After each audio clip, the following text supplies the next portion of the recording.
여야가 오늘부터 코로나19 긴급재난지원금이죠. 전 국민 지급을 위한 2차 추경심사에 착수합니다. 29일 본회의까지 통과하면은 5월 중순 이후 지급이 실현될 텐데 추경에 임하는 여당의 입장 어떨까 싶습니다. 관련해서 송갑석 민주당 대변인 연결해서 이야기 나눠보겠습니다. 의원님 나와 계십니까? 네, 안녕하십니까. 송갑석입니다. 네, 반갑습니다. 네. 자, 민주당에서는 윤리심판원이죠. 오늘 회의 열고 오거돈 전 시장에 대한 제명 여부 논의할 예정이다. 이렇게 알려지고 있는데 어쨌든 지금 미래통합당이 국정조사 요구하고 나서고 있단 말이죠. 좀 네. 곤혹스러웠을 때 어떻습니까? 우선 다시 한번 오거돈 부산시장 강제추행 관련해서 피해자와 네. 부산 시민들, 국민 여러분께 깊이 사과드립니다. 여당에서 현재 국정조사 관련해서 네. 이야기를 하고 있는데요. 저희들은 이 사안을 무겁게 생각을 하고 바로 당대표 직권으로 조사 명령도 내리고 네. 또 바로 사퇴한 당일 저희 당 사무총장이 대국민 사과 회견도 했고요. 네.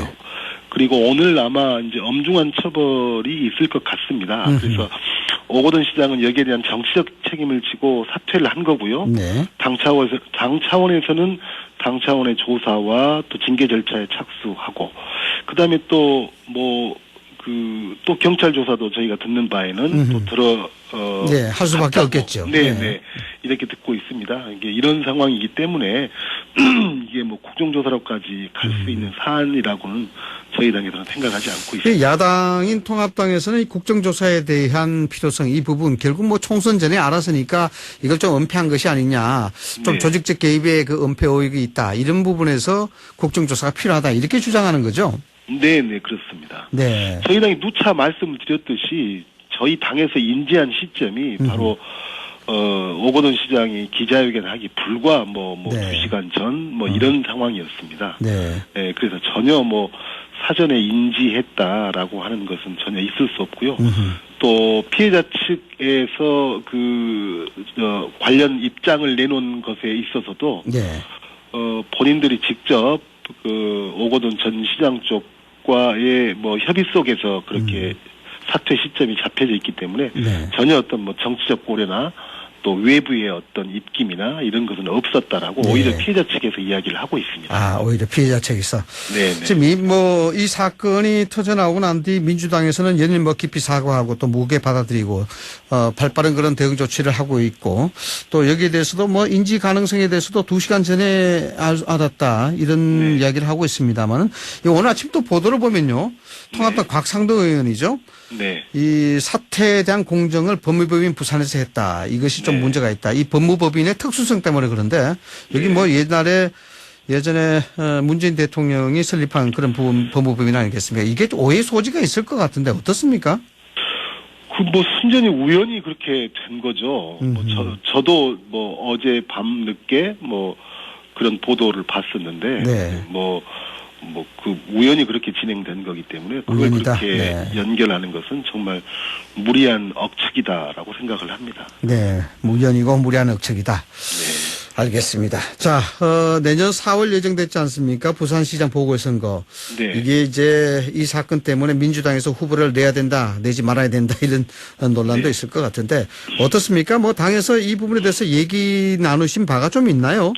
전혀 이야기 나눈 바 없고요. 네. 그다음에 현재 저희 당의 처지나 입장이 이 문제에 대해서 당내 징계 절차나 이런 것들을 깨끗하게 마무리하는 것 이것이 우선이고, 그다음에 제가 서두에도 말씀드렸지만 피해자와 부산 시민 국민 여러분들께 죄송하고 이런 마음이 우선이지 전혀 내년 보궐선거를 어떻게 할 것인가 여기에 대해서는 전혀 생각이 미쳐 있지가 않습니다. 네. 네.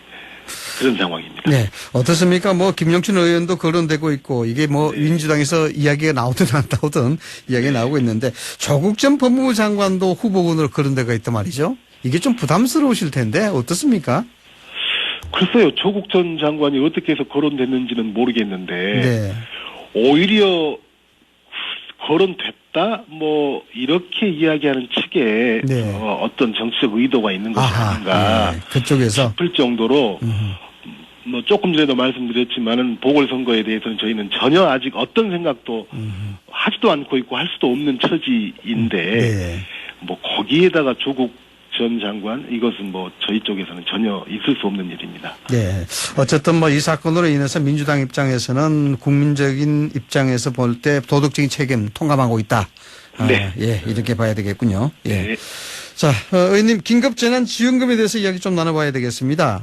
네. 뭐 논란이 됐습니다만은 추가 예산 1조 분에 대해서 1조 원이죠. 이 부분에 대해서 세출 조정해서 마련하기로 의견 모았다. 이게 이제 네. 지방자치단체에 부담을 주는 것 아니겠습니까?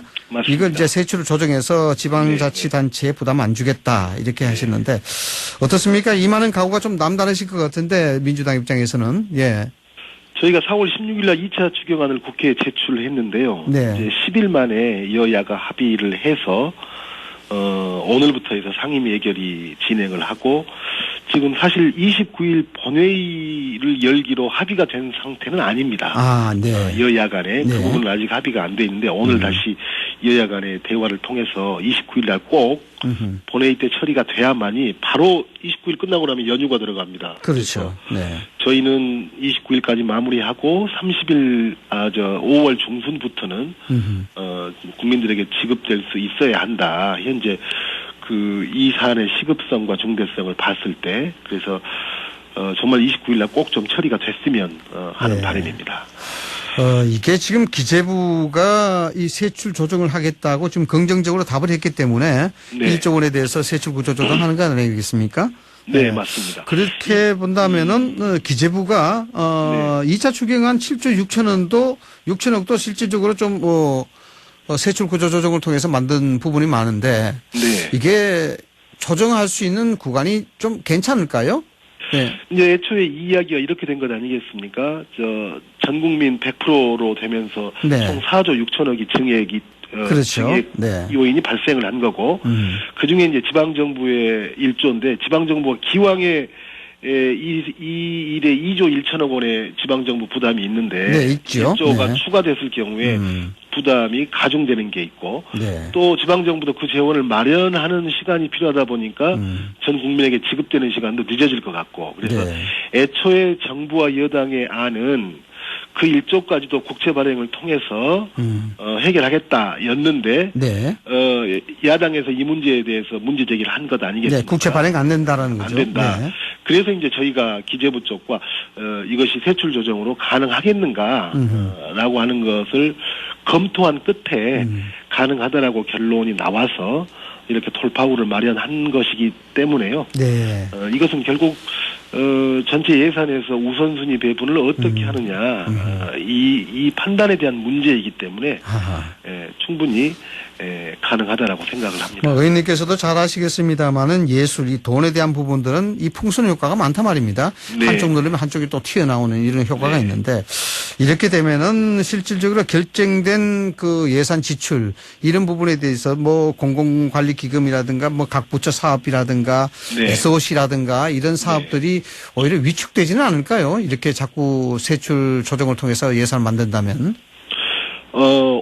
약간의 불가피한 면은 있다고 봅니다. 불가피하다. 그렇지만, 네. 네, 제가 말씀을 드렸듯이 한정된 재원을 가지고 뭐가 과연 우선순위인가. 네. 저희들이 작년에 이 예산을 짤 때는 코로나 사태라고 하는 것을 전혀 예상하지 못했지 네. 않습니까? 네. 그래서 이런 돌발 상황에서 지금 참고로 경기도 같은 경우가 경기도 차원에서 선제적으로 주민들에게 긴급 재난지원금을 네. 지원을 했는데 그 효과가 자영업을 하시는 분들을 통해서는 벌써 효과가 좀 나고 있다. 효과가 나고 있다. 네, 네. 네. 그런 거기 때문에 오히려 이 부분에 집중하는 것이 더 효과적이다라고 생각을 합니다. 자, 관련해서 의원님 하나만 더 여쭤보겠습니다. 이게 이제 코로나19 사태가 언제 끝날지 모르지 않습니까? 이게 예측 네. 불허인데 세계적인 네. 팬데믹이고 해서 네네. 그래서 뭐 수출에 의존이 높은 우리나라 입장에서는 이 참 불안하단 말이죠. 맞습니다. 그러면 앞으로 뭐 국채라든가 발행할 일이 더 많을 텐데 네. 지금 이 정도로 국채 발행하면 정말 문제 없겠습니까? 그러니까 이 긴급하게 편성되는 네. 2차 추경도 마찬가지고 1차 추경 때도 마찬가지고 모두가 세출 조정을 통해서 된 거고 네. 이제 뭐 국채 3조 6천억 원을 처음으로 발행하는 거거든요. 이제 처음으로. 네. 그런데 뭐 모두 알다시피 우리나라 GDP 대비 국가 부채 비율이 네. 2019년 기준 38.1%에 불과하지 않습니다. 이제 뭐 41%라 그러더라고요. 네, 그렇죠. 이제 2020년 기준으로 하면 전년 대비 3.1% 올라서 네. 이 정도인데 이 정도가 과거 IMF 직후에 3.9% 증가했던 것, 또 글로벌 금융위기 직후에 3% 정도 증가했던 수준이거든요. 현재까지가. 네. 예. 그럼에도 불구하고 방금 말씀하신 것처럼 이러한 경제 위기가 조금은 더 장기화될 거다라고 하는 예측 속에서 네. 더 필요한 요인은 있을 거라고 생각을 합니다. 네. 그런데 더 위기가 깊기 때문에 거기에 대한 대응도 더 상응해서 해야 되기 때문에 네. IMF나 글로벌 금융위기 때보다도 더 비율이 결국은 늘어날 수밖에 없고 늘어나야 된다라고 하는 것은 사실인데 저희가 OECD에서 GDP 대비 전체적으로 뭐 60% 정도 기준이고 이런 건데 우리가 갖는 재정 건전성이라고 하는 것은 뭐 IMF도 인정하고 있는 거고 오히려 적극적인 재정 정책을 펴야 한다라고 권하고 있기 때문에 뭐 대단히 신중하게 결정해 가면서 조심스럽게 해야 되는 것은 맞으나 현재 상태가 위험한 상태다. 뭐 이런 것은 아니다라고 봅니다. 오히려 여력이 많이 있는 상태다. 저도 뭐 진행에 앞서 한 사람이 국민이기 때문에 뭐 지금 급한 상황에서 빨리 처리해야 된다는 그런 인식에는 뭐 동감을 합니다만 이게 자꾸 빛을 내는 듯한 그런 기분이 들어서요. 걱정이 돼서 한번 여쭤봤습니다. 자, 어쨌든 지금 야당과의 협조가 굉장히 중요하지 않겠습니까? 이게. 네, 맞습니다. 뭐 김재현 예결위원장은 아주 단호한 태도인데 4조 6천억 국채 발행 빚잔치다. 이렇게 표현하고 있는데 다른 나라들과 좀 비교했을 때는 어떻습니까? 좀 앞서 말씀을 좀 하시긴 했습니다만. 네. 그렇죠. 뭐 대표적으로 우리나라하고 경제 산업 구조가 비슷한 독일 같은 경우도 네. 국채 발행의 한도를 법으로 정해놓을 정도로 매우 그 재정 건전성을 중요하게 생각하고 있거든요. 그렇죠. 네. 근데 그 독일도 GDP 대비 국가 부채 비율이 60% 정도입니다. 현재. 예. 그래서 지금 독일은 이 코로나 위기 국면에서 뭐 지난 3월 우리 돈으로 약 210조 원의 국채를 발행을 했죠. 네. 이렇게 엄격한 나라이고 우리나라보다 훨씬 높은 60%이지만 지금 우리가 고작 3조 6천억 국채 발행을 놓고 빚잔치다 어쩌다라고 하고 있는데 이미 지난 3월에 210조 국채 발행을 한 거거든요. 네. 그래서 다른 주요 OECD 국가들의 선제적 대응 또 그 나라들과의 GDP 대비 부채 비율 이런 것을 봤을 때 사실은 어찌 보면 빚잔치라고 이야기하지만 그러면 국가가 빚을 내지 않으면 현재 상황에서 국민 개개인 또 국민 가계 단위에서 빚을 내야 된다라고 하는 이야기인데 이런다고 한다면 국가는 건전할지는 모르겠지만 개인은 오히려 개인들이 빚잔치를 하게 되는 상황이거든요. 네, 겉은 화려한데 속은 골무수가 있다. 그렇죠. 네. 이럴 때 국가의 역할이 저는 정부의 역할이 필요하다라고 봅니다. 지금 필요 불가결한 사안이기 때문에 국가가 이걸 부담이 있더라도 책임지고 헤쳐나가야 된다. 예, 그렇게 말씀하시는 것 같습니다. 어떻습니까? 뭐, 이 부분은 하나만 더 짚고 넘어가야 될 텐데, 청와대가 이야기했던 대로 국민들에게 5월 11일부터 신청받고 13일부터 지급 준비, 이렇게 이야기를 하고 있는데, 전망 어떻습니까? 저는 지금 청와대에서 준비된 로드맵대로 충분히 실현 가능하다라고 생각합니다. 단 국회에서 29일까지 통과가 됐을 때 가능한 이야기겠죠. 뭐 국회에서 통과가 안 되면 정부나 청와대에서는 모든 실무적인 준비를 아주 그냥 뭐 밤낮 할 것 없이 현재 하고 있는데 국회 때문에 발목이 잡혀서 국민들에게 당장 지원해야 될 돈이 묶이게 되는 이런 상황은 정말로 국회가 피해야 한다고 생각을 합니다. 20대 국회의 오명이 일하지 않는 국회였지 않습니까?